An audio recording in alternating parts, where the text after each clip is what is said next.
Sud Radio, 5h-10h, élection municipale, émission spéciale. Et on retourne à Montpellier ce matin avec vous, Christine Bouillot. Et notre invité ce matin, c'est Michaël Delafosse, candidat Montpellier Uni à la mairie de Montpellier. Oui, bonjour Michaël Delafosse. Michaël Delafosse, vous êtes là ? Delafosse, vous bonjour. entendez ? Ah bonjour, voilà, il y avait un petit décalage. Mais ça y est, voilà. Bon, alors, vous virez en tête avec ce sondage, on l'a dit en fait ce matin, on le répète, avec ce sondage donc Midi Libre, Sud Radio et IFOP Fiducial. Vous pouvez vous appuyer pour cette bataille, vous, sur les militants socialistes, les forces de écolo, etc. Vous avez le sentiment que vous avez des appareils derrière vous ou pas ? C'est pas des appareils, ce sont les Montpelliérains et les Montpelliéraines sur lesquels je peux m'appuyer. Les militants de gauche, mais j'observe aussi que des gens qui appartiennent à la droite, mais qui sont impliqués dans la ville, eh bien, appellent à voter pour la liste Montpellier Uni. Parce qu'ils veulent tourner la page d'un maire qui, depuis 6 ans, est fâché avec tout le monde. D'ailleurs, au premier tour, c'est celui qui a obtenu le score le plus bas de tous les maires sortants de France.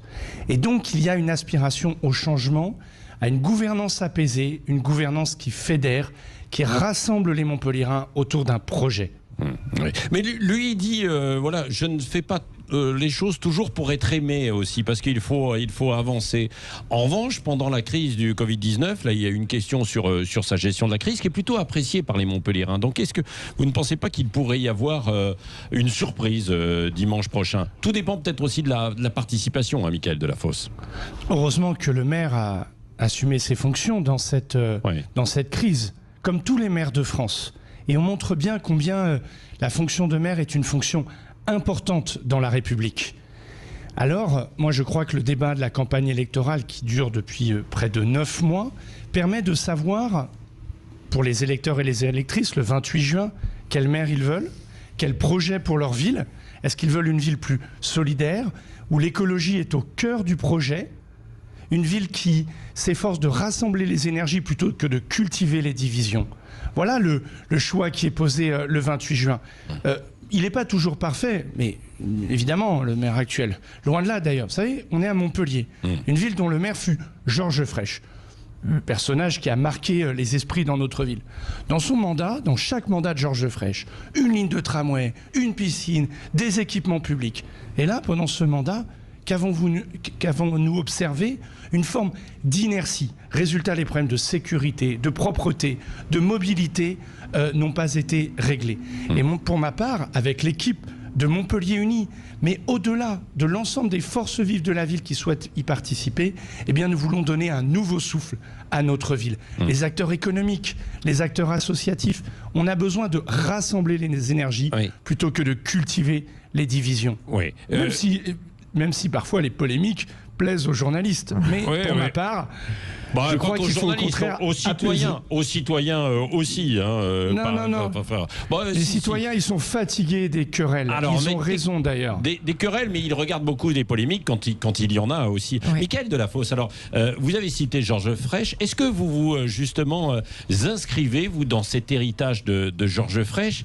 Et comme vous l'avez dit, il a marqué à chaque fois par des réalisations très fortes qui ont permis à Montpellier de briller sur la scène nationale. Il y a une quinzaine, il y a une vingtaine d'années, c'est vrai. Aujourd'hui, Montpellier peut-être brille un petit peu moins. Qu'est-ce que vous voulez faire, vous ? Est-ce que vous avez un grand chantier pour que Montpellier soit de nouveau ville très très attractive ? D'abord, merci de rendre hommage à Georges Frêche, qui fut en 1977 un maire socialiste qui a gagné l'élection municipale et qui a transformé Montpellier. Oui. Ce maire bâtisseur. Alors, moi, je ne vais pas l'imiter. Il était inimitable.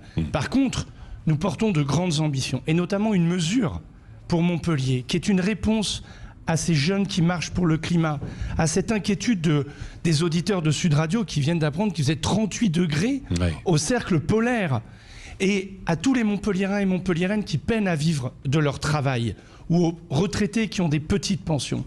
Nous proposons la mise en place, pour les habitants de la métropole, de la gratuité des transports en commun.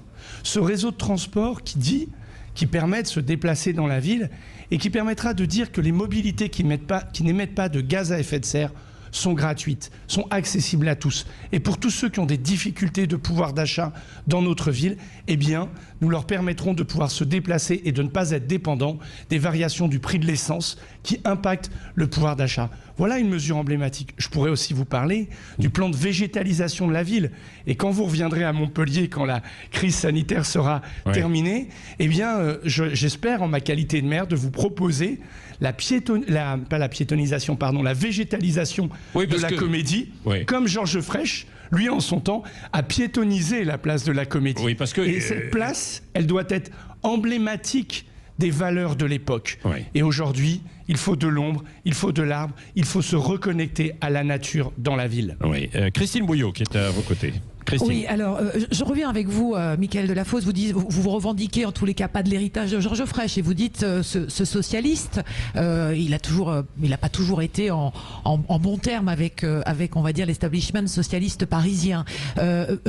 Vous courez pas après les soutiens parisiens pour votre campagne plus que ça. Pour quelle raison? Ben non, pour une raison très simple, c'est une élection municipale qui intéresse les Montpelliérains. Tous les candidats ne font pas ça. Mais chacun fait sa campagne et ça leur appartient. Il y a ceux qui passent leur temps à invectiver, à être outranciers. Vous pensez à qui? Non, il suffit d'observer le débat où vous écouterez tout à l'heure les candidats. Moi, ça ne m'intéresse pas. Je veux parler à l'intelligence des habitants de cette ville. Sur quel projet pour notre ville? Et donc, la question des soutiens parisiens. Tout à l'heure, nous accueillerons Yannick Jadot. On est heureux de le recevoir pour parler des enjeux d'écologie. Il ira voir une des sociétés remarquables du territoire de la métropole qui s'appelle Prédict, qui informe en temps réel de la vulnérabilité de notre territoire face aux inondations. Et malheureusement, face aux canicules qui ne cessent de s'accroître. Mais moi, j'ai fait une campagne. C'est une élection municipale, une élection locale. Il faut répondre sur la mobilité, sur la sécurité qui, à Montpellier, doit être absolument un chantier qui nous mobilise. Et donc... Oui, parce que Montpellier, en termes de sécurité, les habitants ont un vrai besoin de sécurité, notamment sur les thèmes de tranquillité, de déplacement aussi. Vous promettez le transport gratuit, vous payez ça comment? Eh bien, je propose surtout une police des transports. Et sur la question de la sécurité, j'ai une conviction. Il faut réaffirmer l'autorité publique et le respect de la règle. Et de ce point de vue-là, le bilan du maire actuel est un échec. Pourquoi? À force de dire « c'est pas moi, c'est l'État » et toujours renvoyer la patate chaude, eh bien, résultat, on a des problèmes. Police municipale, de proximité. La sécurité, c'est une coproduction de politique publique, excusez-moi. Donc, police municipale, police nationale, travailler ensemble pour que nous fassions bloc pour réaffirmer l'autorité publique. Chaque Montpelliérain, chaque Montpelliéraine doit savoir qu'il peut se déplacer en toute liberté dans la ville. D'où notre proposition de police des transports, 30 agents. D'où notre volonté de dire qu'on ne va pas se résigner face à cette délinquance ou face aux stupéfiants qui se mettent à l'entrée des lycées. On doit y trouver la police municipale. Moi, je crois à la règle. Sans règle, il n'y a pas de liberté. Je souhaite, de ce point de vue-là, clairement, qu'à un mandat de dilettante sur ce sujet, nous réaffirmions l'autorité publique et que nous nous efforcions de nous mobiliser ensemble pour assurer la sécurité des Montpelliérains et des Montpelliéraines. Une dernière question avec vous, Mickaël Delafosse, depuis Montpellier et les locaux de Midi Libre ici. Vous êtes dans le sprint final, vous êtes fatigué, cette campagne dure depuis 9 mois, elle est incroyable, ici à Montpellier. Vous craignez les dernières heures, les derniers jours qui viennent là et le scrutin de dimanche? Moi, je fais une campagne dans le respect. Ce qui n'est pas le cas de tout le monde. Dans l'écoute. Et la façon dont j'ai fait campagne depuis 9 mois, en adressant des propositions concrètes sur chacun des dossiers, en invectivant aucun des autres candidats que je respecte, même si j'ai des appréciations différentes. Je ferai campagne comme ça jusqu'au bout. Parce que la façon dont on fait campagne dit le maire qu'on sera. Je crois qu'il est temps de tourner la page d'une façon de faire qui consiste à tout le temps invectiver ses adversaires. Je crois qu'on peut essayer d'identifier ce qui nous rassemble plutôt que cultiver ce qui nous divise. Montpellier a besoin d'apaisement. Les Montpelliérains et les Montpelliéraines, ils aiment leur ville. Et le 28 juin, je veux pouvoir travailler avec eux pour les mobiliser, pour qu'elles, de nouveau, elles rayonnent.